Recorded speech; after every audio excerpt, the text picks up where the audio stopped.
Hello mes amis fans de littérature. Aujourd'hui, j'aimerais beaucoup vous présenter une super journée pour Choupette, qui est le premier livre d'une nouvelle collection qui a commencé cette année, qui s'appelle la collection Petit Bonheur à lire. Donc voici à quoi ressemblent les pages. Et en gros, sans vous faire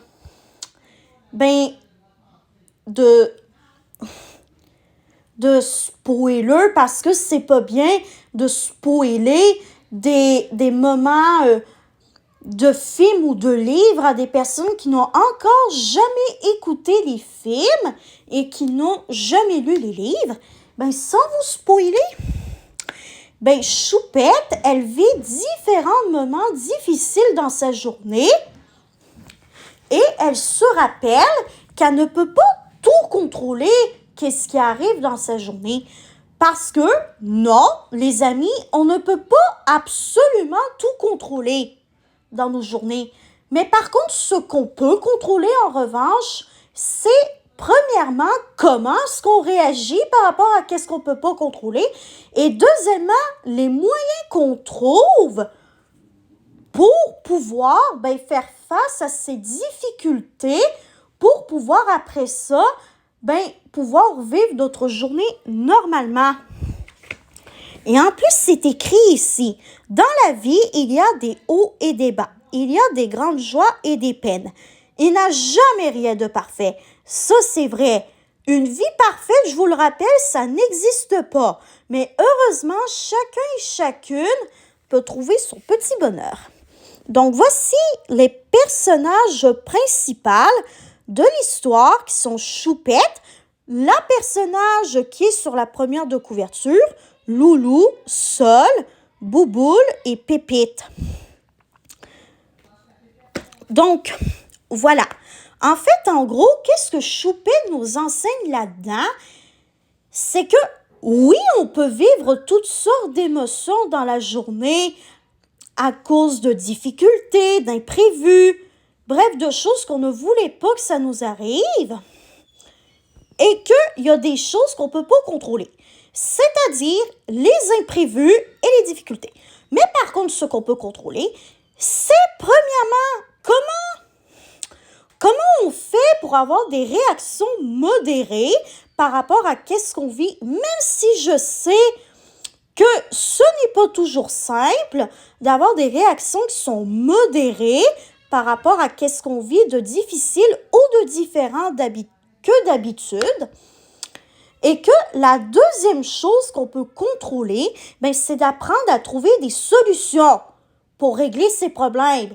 Parce que la plupart des problèmes a une ou plusieurs solutions qu'on peut mettre en place pour éviter que ça se reproduise, justement.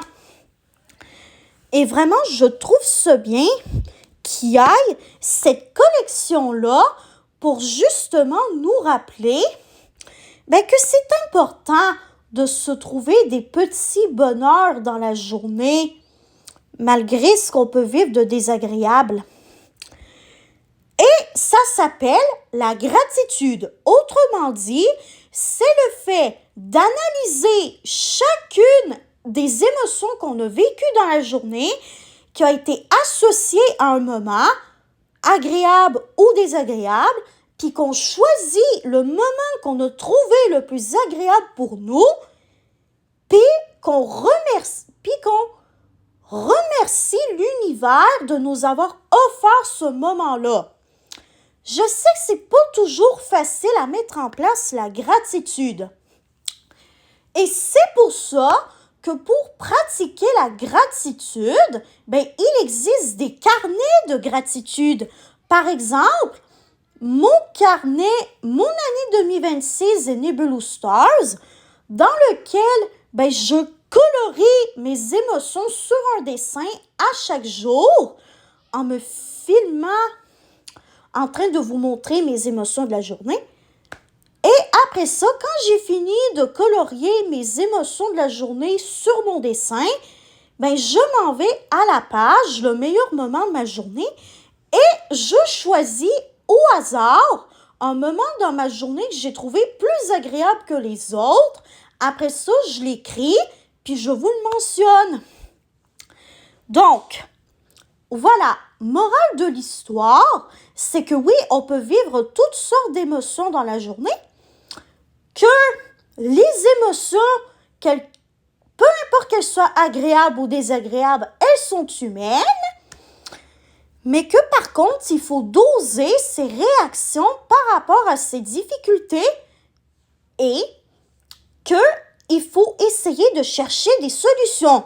Au pire, si on ne trouve vraiment aucune solution à nos problèmes, même si on a essayé au moins à quelques reprises de trouver des solutions, on peut demander de l'aide à des personnes de confiance si vraiment on n'arrive pas à trouver une solution à nos problèmes.